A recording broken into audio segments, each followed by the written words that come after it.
proud to say, once again, it was on the back of Daniel Jones. It is incredible to think that this team is 6-1 by coaching, even though injuries have happened. Our wide receiver core is literally trash. Our defense really didn't play the best game. But the Giants have just had an impeccable season this far. And all I'm going to say is Daniel Jones. Now, Saquon, we'll talk about him on a bigger circle, whatever we want to call it. But it was on the back of Daniel Jones this game. And he did everything he could to make sure that the Giants were going to come out and win this game. And people might want to start thinking about next year. Now, not in terms of, next year the draft, this, that, and the other thing. I'm talking about bringing Daniel Jones back on a one-year contract. But we're going to get into that. Like, comment, and subscribe. Turn on post notifications so you know when a live stream pops or a video drops. Appreciate y'all coming back. And I believe Jacksonville still hasn't won against an NFC opponent since Blake Bortles. Now, the Giants did lose to the Jaguars the last time they encountered each other. Blake Bortles was a starter. I think the final score was like 20-15 or something like that. It was when Eli Manning was still the quarterback in 2018. And the Giants were coming into this game winless in Jacksonville. Well, they stomped on that one. What did they stomp on last week? They stomped on the fact that Lamar Jackson was undefeated against NFC East opponents. And guess what? The New York Giants won against the Ravens. They won against the Packers.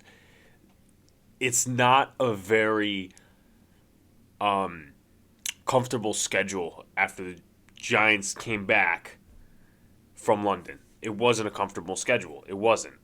Because you didn't have a bye. You had the Ravens, and the NFL gives us that test, and guess what? We went over that, and we completely passed the test. We won. I call that passing the test. I call that getting an A. Then you got the Jaguars, and we beat them. So you know what? If you're a Giants fan, and you're not living in the moment, and maybe if you're not talking about playoffs, maybe that's you being cautious, but live in the moment, because this is a real football team, 6-1. Obviously because of the bye, we do match the records with the Bills, the Vikings, and the Eagles kind of in terms of win-loss. But we'll see, man. Hopefully the Steelers can pull one out next week. I don't really have too much confidence that they'll be able to do that. Obviously maybe they'll play a little harder because it's a interstate thing.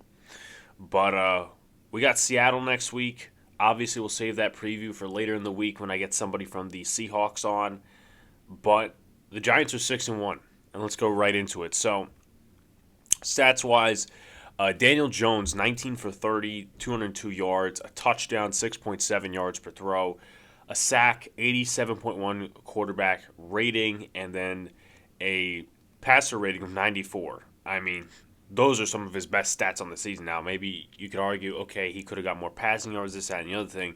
But I'm pretty sure that's the best QBR this season for Daniel Jones, or pretty close to it. The same thing goes for passer rating. I think he did have like 100 passer rating a few weeks ago. May have been against the Packers. Could have also been against the Ravens. Now you look at the Jacksonville passing game. It was a little more fluid. Trevor Lawrence, 22 for 43, 310 yards, no touchdowns, no interceptions, 7.2 yards per throw, 41.5 QBR, and a 74.8 rating. So obviously, Daniel Jones, while he threw for less yards and attempted less passes, it seemed that Daniel Jones was just a little more fluid with the football. For the rushing game, which destroyed both sides at different points in the game, Saquon Barkley, he's another guy we got to credit a ton. In the first half, he had 2 rushing yards. He had 13 receiving yards, and guess what? He ended the game with over 100 rushing yards, and really, a lot of it was on the last drive, and that's not, saying, oh, Saquon wasn't a part of the game. He was a part of the game, but they kept running this pin and pull. I don't know if it's technically a pin and pull, but they kept running a pull with Zudu, and then Myrick would come up and block, and that was basically the last drive. And even though the officials were making it hard for us to win just a little bit, in different aspects of the game, we won the game. But back to Saquon Barkley, I mean, he stayed in the game 100%, and this is a winning football team. Daniel Jones, 11 carries, 107 yards, a touchdown, 9.7 yards per carry. I mean, this was his best rushing game. This may have been his best rushing game of his career. I know, obviously, against Washington last year, he had a pretty good rushing game and a solid passing game, but I think this was the best rushing game of his career because, he carried the Giants with his legs as well. Once again, even though Saquon Barkley did have a hell of a fourth quarter, Daniel Jones was just there. He saw a hole and he would run. Sometimes he would be a little, I don't know what word to put it in, but sometimes he wouldn't slide. Sometimes he would take the hit. I guess it's just the dog in him, really. If he didn't get the turf monster attacking him again, well, he probably would have had another rushing touchdown. But hey, listen, you know what? We won. That's what's happy. That's what makes us happy, I should say. Matt Breida, 4 carries, 19 yards, 4.8 yards per carry.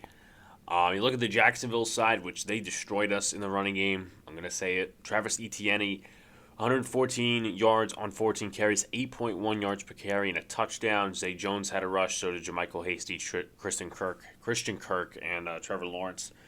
4 carries for 3 yards and the touchdown. Obviously, that was on the quarterback sneak. And then Etienne had a run-in touchdown. The receiving corps and the receiving game. Giants, Darius Slayton, 3 catches, 58 yards, and a touchdown. Love that beautiful ball from Daniel Jones. Wan'Dale Robinson, 6 catches, 50 yards. Really didn't do a ton, but sometimes he would move the chains. Saquon Barkley, 4 catches for 25 yards. Chris Myrick, 2 catches, 21 yards, was a little more involved when Daniel Bellinger left the game. Sills got a catch for 19. Matt Breida got a catch for 14. Bellinger got a catch for 13. Richie James got a catch for 2. Marcus Johnson, 3 targets, no catches, and Tanner Hudson, 1 catch. Actually, no catches and 1 target. For the Jacksonville receiving game, Christian Kirk, 7 receptions, 96 yards, no touchdowns. Evan Ingram tore it up when he had the chance until they put Adoree Jackson on him, which is an adjustment I would have made a little earlier in the game, but they did it anyway. 4 catches, 67 yards, 4 catches, 57 yards for Marvin Jones. Zay Jones, 4 catches, 54 yards. Dan Arnold had a 24-yard catch. It was on like a 2nd and 24 or something like that. Maybe I'm wrong, but it was still a chunk play that the Giants' defense allowed. Tim Jones, a catch for 7, a catch for 5 for Etienne, and Robinson really didn't get a lot of action this game, which I'm a little surprised in, but I guess they're riding what's hot. I guess the game plan is different for every game. In terms of fumbles, the Giants recovered 1, and that was from Travis Etienne. He fumbled right in the end zone. Julian Love got it, and he kneeled down for the touchback. You take a look at the matchup stats, team stats. Giants and Jaguars both had 27 first downs. The Giants had 11 passing first downs, and the Jaguars had 15. Giants had 13 rushing first downs. The Jaguars had 7. We had 3 first downs from penalties. The Jaguars had 5. A lot of those occurring on that last drive. Third down efficiency, the Giants were 6 for 12. Not bad. The Jaguars were 6 for 13. We were 0 for 1 on 4th down. The Jaguars were 2 for 4. Total plays, the Giants ran 70, the Jaguars ran 65. Total yards, they had 452, and the Giants had 436. They had 1 more total drive. They had 9, and the Giants had 8. 7 yards per play for Jacksonville, 6.2 for the New York Giants. In terms of the red zone, the Giants were 1 for 5. They really couldn't punch it in. It was mostly a lot of field goals. The one time they did crush it in the end zone was the Daniel Jones quarterback sneak. They were outside the red zone when he threw it to Darius Slayton. And then the Jaguars were 2 for 5. Penalties. Now, Jacksonville had more penalties, but I think it impacted the Giants way more. Holding penalties, illegal formation penalties, hand to the face penalties, roughing the passer penalties. I think those take in a lot. And listen, you could say, oh, well, Jacksonville had 13 penalties for 81 yards compared to the Giants, 8 for 67. Well, it's all about timing. the end of the game, I mean, that last drive was filled with like four different penalties. Roughing the passer, hand to the face, pass interference. There was a lot, and some of it was bullshit. I could argue that Kayvon Thibodeau was held a bunch of times, and I think, and this is not trying to make some excuse or anything like that. Listen, we won, and I'm fucking happy we won, but I think that's the NFL trying to get more offensive production, um, and that's what they're telling the referees. Because you look and you know people have different views on the way quarterbacks have been portrayed this season. I want to think that quarterback play is a little bit down. You will have your big quarterback games, but I just feel like the product is down this year. And to keep this offensive momentum going as it has been the last few years, I just think that they're calling less holding penalties. It's not like it's a conspiracy theory, it's actually what they're doing. But nonetheless, it's affecting the Giants. It's affecting the stats for Kayvon Thibodeau, and a lot of people will say, "Oh, well, he's not impactful for the Giants. Oh, he's lazy." Meanwhile, look at the big tackle he made on Travis Etienne, one of those big like 50-yard runs he broke out on. So Jacksonville did turn it over once, and the Giants 34-10 in the time of possession and 25-50 for Jacksonville. So now we move on to defensive leaders as well. The Giants didn't have too much on the stat sheet. You have to look at pressures. You have to look at the advanced analytics. And I'm going to say it right now, obviously they didn't play their best game. That's pretty much out there. They only allowed 17 points, which isn't a bad thing, but they allowed a lot of yards, especially in the running game. The passing game as well. I think no one has really crossed, at least to my knowledge, 300 on the Giants this year. I can take a look. I'm actually going to take a look right now, doing this live here. But I don't think the Giants have had a 300-yard passer on them. So we're going to take a look. Week 6, Lamar Jackson 210. Week 5, Aaron Rodgers 222. Week 4, Justin Fields 174. Week 3, Cooper Rush 215. Week 2 against Baker Mayfield. Well, Daniel Jones was the lead passer. That tells you everything you need to know.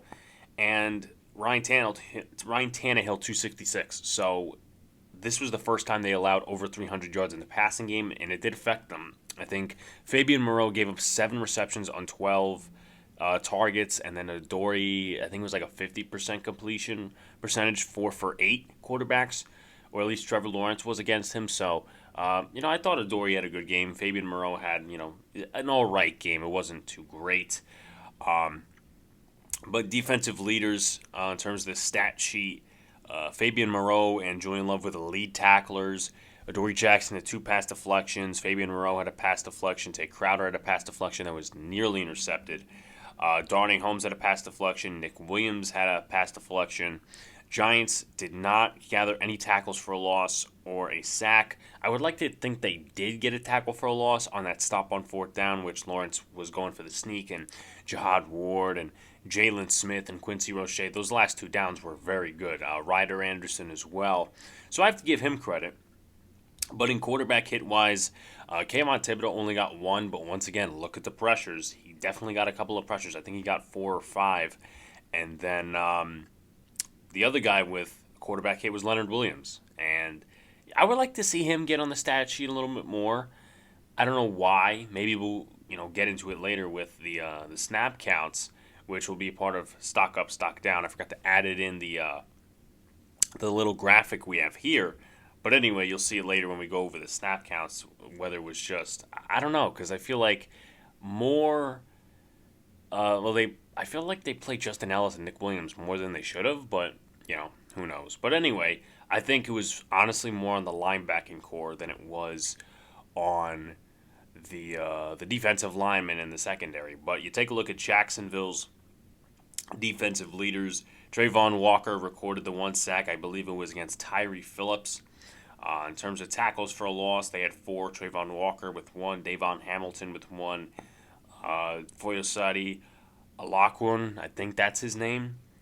He had 1 tackle for a loss. And Then Roy Robertson Harris had a tackle for loss. Their lead tackler was Alakun. Pass deflections, Darius Williams had 3. 1 pass deflection for Andre Sisco, 2 for Rayshon Jenkins, 1 for Trey Herndon, 1 for Dwayne Smoot. And then Trayvon Walker had a quarterback hit, as well as Roy Robertson Harris and Josh Allen. Josh Allen really wasn't a factor, and I thought he really would be. I guess he was playing Andrew Thomas's side because Andrew Thomas probably locked him down. I thought they'd play him a little bit more against Evan Neal and Tyree Phillips, especially with Neal leaving the game. But I guess Mike Caldwell didn't make those adjustments, or the players didn't make those adjustments. So now we go into the key takeaways. Let's talk about the offense. Daniel Jones carried this team to victory for most of the game, if not all of the game, and Saquon did factor in as well. We'll talk about him in a minute. And I'm going to bunch this with a bunch of other things. So, keep your hats on. It's windy. The receivers were goddamn terrible. And this is not me making an excuse. Daniel Jones still found a way to somewhat elevate the players around him and put this team on his back and carry them to a victory. Marcus Johnson was terrible. He dropped at least 2 passes. Darius Slayton, I think it was him or was Marcus Johnson, hit him right in the fucking chest. It was that slant going to the end zone, and I liked the call. I don't know why people didn't like the call to go for it. I think it was like 4th and 1, 4th and 2, and it was a slant to Marcus Johnson, and Darius Williams played the ball really well because he was covering Wan'Dale Robinson, who was going to the right side of the end zone, sort of like a little pick play, and Marcus Johnson was going on the slant being covered by Tyson Campbell, and Darius Williams, yeah, he makes a great play on the ball, but Marcus Johnson, because he's not that good of a receiver. I mean, I'm not saying he's a solid receiver or this, that, and the other thing. I really haven't said that. But he catches it, or tries to, with his chest when it's supposed to be your hands. And that's one you got to hold on to, because this team, at times, in terms of crucial timing and clutch timing, they haven't punched it in. Sometimes I've complimented them. Sometimes I haven't. And that's one you got to get. Because guess what? Maybe this is not the way we think. Maybe this is the way the coaching staff thinks. For the first few games he played, Marcus Johnson, he was an okay receiver. Maybe we bring him back next year. Because of this game, maybe they think otherwise. Maybe they say, he wasn't that good this game. Might as well cut him next year, Might as well, not bring him back. Darius Slayton had his fair share of drops. Not happy with his performance at times. I mean, I don't know, because he had the 1 touchdown, he had a few catches, but it just wasn't a solid performance from him. And we've given him, but the coaching staff has given him games to play, right? Ever since Galladay and Tony and all these different guys went out, he's been one of the main focal points of the passing game, and he just hasn't been consistent. Now, I will take him over Marcus Johnson. I will take him over David Sills. I'll take him over some of these guys we have in the receiving room. But, man, if you want a second contract with the team, you're going to have to play your ass off the next few weeks. And Richie James really didn't have a great day either. I mean, he had a reception for 2 yards. I honestly thought that he wasn't out where they spotted him, but he made a couple of crucial drops. I think there was a 3rd down where they could have converted. He was right there at the sticks, and he didn't catch it. So if you're Joe Shane, you're looking at this wide receiver core and saying, we need to draft a bunch of wide receivers that can make plays next year, that fit the scheme, and that can actually play NFL football. Now, before I head back to Saquon, I'm just going to finish up on Daniel Jones. We're going to have a discussion later about whether he should come back next year at least. But he's turned some eyeballs. He's turned my eyeballs because, coming into the year, I didn't have any expectations for him. I didn't know what he was going to be. But guess what? Some of these different things that he's doing, putting the team on his back, and these are not pushover teams. Like, the Jaguars, they were a competitive team. They play competitive to a lot of teams across the NFL. They're rebuilding just like us in a different way in their own structure, but they're not a pushover. They beat the Colts, who are a halfway decent team. I forget who their other win was against, but they still, 2-5. I would look maybe in the second half if their schedule is good enough, maybe them they should research. The problem with them is they just don't close out games, and that's what they didn't do this game. So let's not look at the Jaguars and say it was a pushover, because they gave us trouble. And this is not really talking to the Giants fan base. This is talking to anyone out there who's still doubting the New York Giants, who's still doubting Daniel Jones to a certain extent. Daniel Jones beat the Packers. What was it? How many years we've been talking? Oh, Daniel Jones really hasn't beaten any good teams. Well, he beat the Ravens. Not only he's beat the Packers, he's beat the Titans. Now he beats the Jaguars with Trevor Lawrence, who was looking like, quote-unquote, Andrew Luck coming out of college. So, just I'm not going to say stay where you're at in terms of Daniel Jones, but trust me, the next few weeks hopefully should prove something, and maybe some of you will turn your eyeballs in the national media. I know Dan Orlovsky was going on a rant, and, he's had his fair share of criticisms, and I don't talk about the media too much on here, but I know he's had his fair share criticisms of Daniel Jones and missing his receivers, but man, oh man, do you just hate the guy because he was better than you? Anyway, Saquon Barkley with over 100 rushing yards. He was, I wouldn't say an X factor in the passing game, but he definitely was a part of it. And he was a part of that second half resurgence. He was definitely a part of the fourth quarter where we needed to close it out. I was listening to the second half, really the fourth quarter on the radio because I was heading to Port Authority. And, there were times he wasn't out of bounds, but he would break for big runs. So, we ended up winning the game, so I'm not going to get mad at Saquon for that. But listen, he's on his way to 1,000. He's going to get 1,000. And comeback player of the year, if he's even allowed to be in that race, I think it needs to go to him at some point, because it's unforeseeable what he's doing right now, if that's even the word to describe it. And shout-outs to Mike Kafka, because they didn't have a running game in the first half. This was a defense that was very good against the run. I think they were third against the run coming into this game. Well, guess what? That fourth quarter was based on the running game a lot. And they pushed it. They made it work until it didn't work. Now, I talked about the receivers. I want to talk about some injuries that we had on the offensive side of the football. Daniel Bellinger got his eye socket fractured and his septum. First of all, I don't get how NFL officiating misses that. He literally punched him, poked him in the eye. And when I first saw him, I'm like, what the hell's going on? And it was like, I poked him in the eye. That should be a penalty. Which it should have been, but the NFL officiating did a horrible job towards the end of the game. And this wasn't even the end of the game. I believe this was in the first half.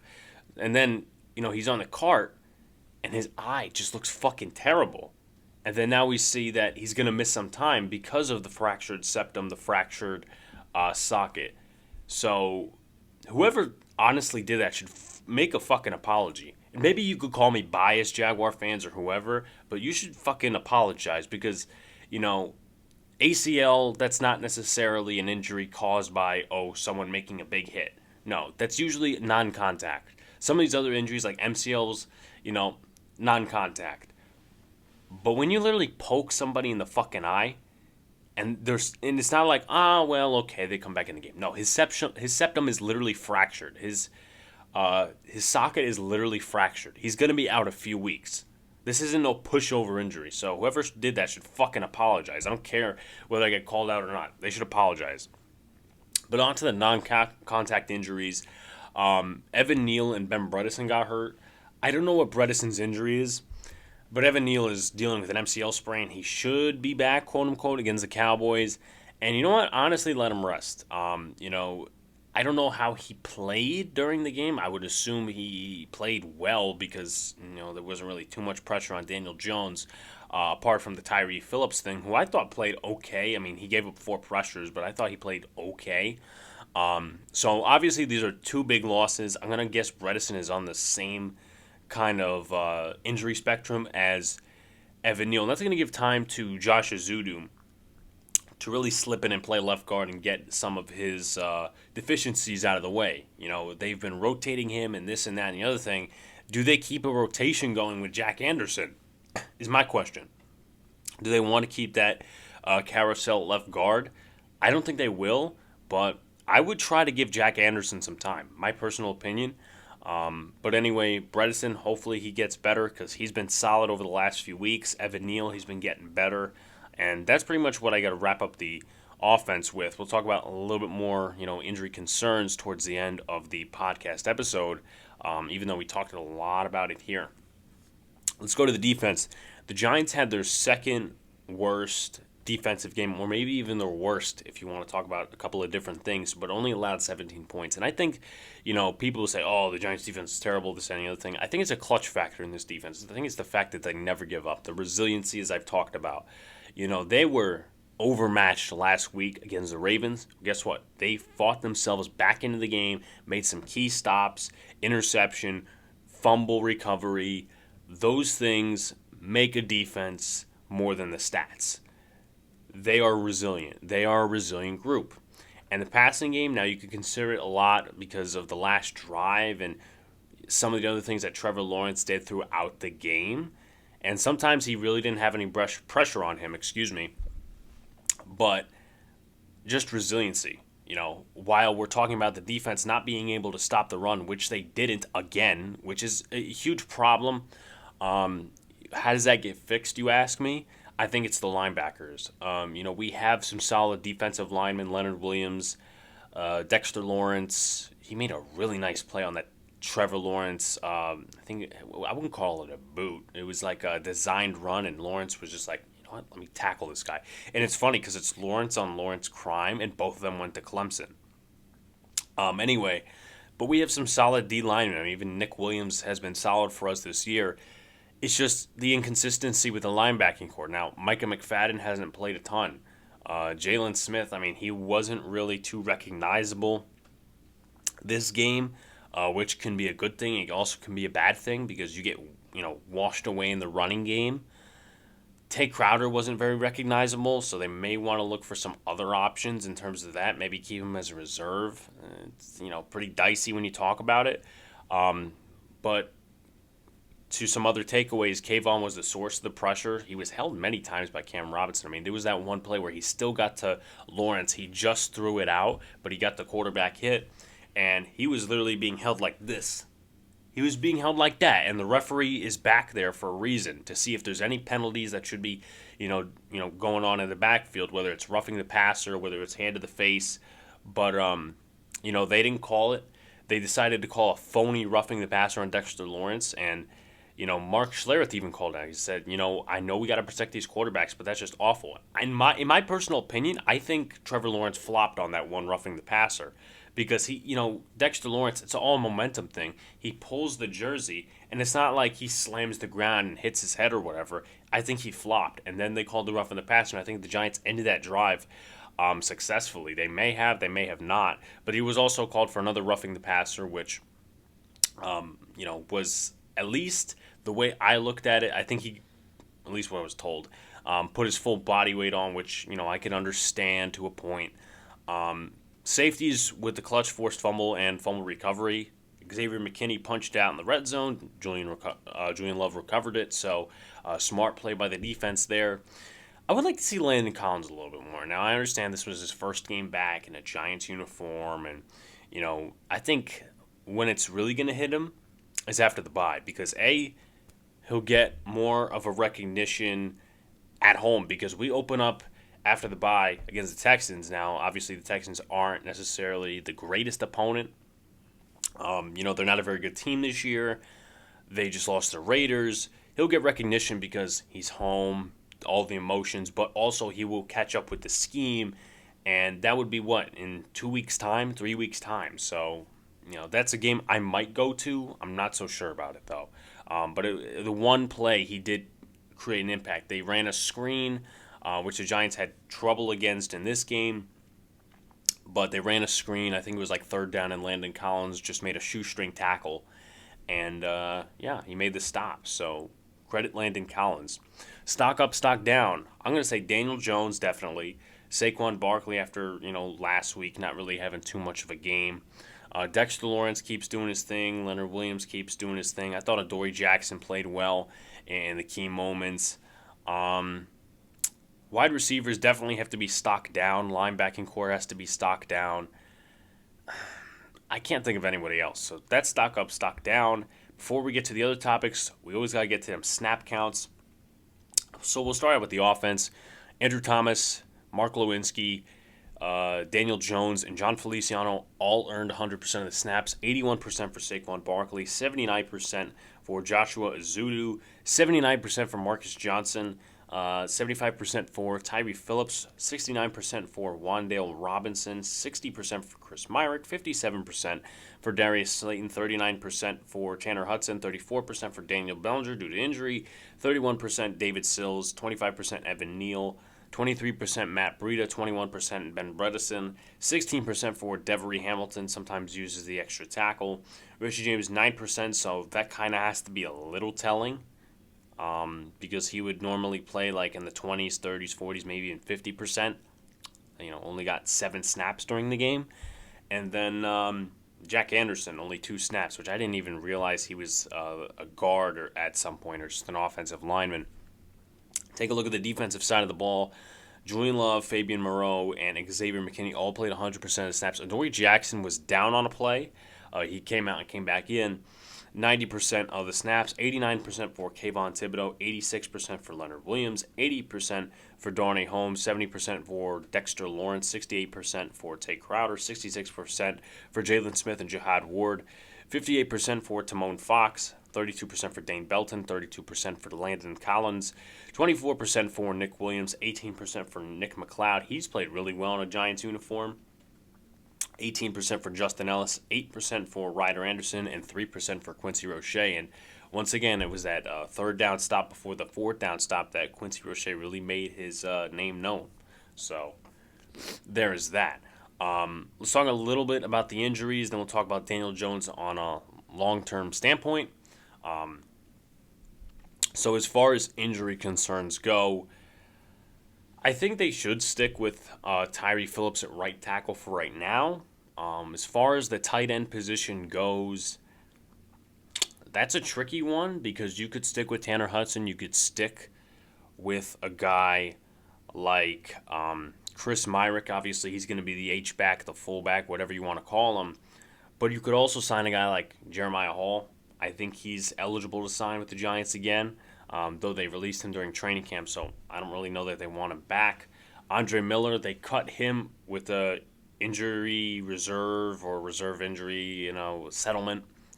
Remember he had that, I forget what his injury was, but he broke something. They put him on IR before the cut down, so obviously he was determined out for the season, but there is a point in the season where you can release them and then re-sign them a few weeks later, and the time is actually around the corner, so you could do that. The Giants have also picked up Lawrence Cager, who not necessarily much of a blocker, but he's also more of a receiver, so he could help. I wouldn't put him as a blocker, though. I think he's caused some penalties for the Jets in the past, but he's definitely a guy you look into. So they could measure how long Daniel Bellinger is going to be out with this septum and socket injury, and then go from there.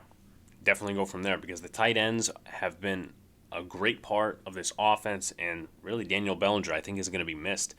You have to replicate that production somehow.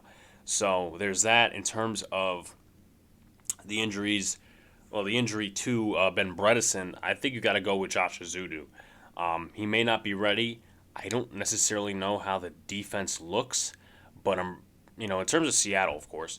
But I think they are one of the worst against the run. Same goes for Detroit. Same goes for a team like the Houston Texans. So Josh Ezeudu's strength is against the run, and Jack Anderson's strength is against the pass. At least from what I know. Maybe that's mixing it up a little bit.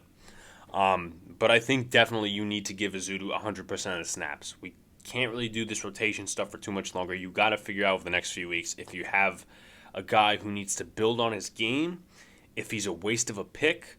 You're not really going to figure that out in the next few weeks, okay, we can ride this guy going into next year, and then maybe place Ben Bredesen when he comes back at center. There's a multitude of things you could do. Or if I'm stretching the line here, Nick Gates. They have a few days. I think they have until Wednesday to decide whether they want to bring him back this season or not. And if he comes back this season, maybe he plays alongside Andrew Thomas. But right now, my sights are set on Josh Ezeudu to get some work. Now let's go to Daniel Jones real quick. I have officially bought the goods on him coming back next year. Now, maybe that changes because I've said some things before that I have regretted. But with that being said, I have been convinced that he is at least manageable for next year. Now, the Giants could draft a quarterback. They could do this. They could do that. I'm not really focused on that right now. I'm focused on, hey, listen, we're a 6-1 team. We could be 7-1. We could also be 6-2 going into the bye, and we have a favorable schedule to start. Then we have some bumps in the road with the Dallas Cowboys, the Minnesota Vikings, and the Eagles. But Daniel Jones, in my opinion, has definitely bought the goods, or at least I've bought the goods in Daniel Jones for him to come back next year. Long term, not really going to have a discussion about that because I can't say it's a moot point, but it's kind of the same. He hasn't showed me anything for the long term, but it also depends, in my personal opinion, on the philosophy of the NFL. Now, you do need your Lamar Jacksons and your Patrick Mahomes and all these different guys, but if you can win with a guy like Daniel Jones and be at the upper echelon of the league, don't have a problem with it. If you're not a part of the upper echelon of the league and you're just that mid-football team, that's not really where the Giants want to be. That's not where Brian Dable wants to be, but that's all in the long term. So anyway, I've bought the goods in Daniel Jones coming back next year, staying another year with the Giants because he is a fighter, he is a warrior, and there's no need to change the quarterback at this point. Like, comment, and subscribe. Turn on post notifications so you know when a live stream pops or a video drops. Appreciate y'all coming back. Apologies for the bad lighting and, it looks like I'm tan or something. That's not the case. Let me just turn this light out. Well, now it wants to play like a scary movie here. But like, comment, and subscribe. Turn on post notifications so you know when a live stream pops or a video drops. Appreciate y'all coming back. Peace out, guys. See you later. Stay cool. The Giants are 6-1. You better fucking believe it. Let's go, Giants.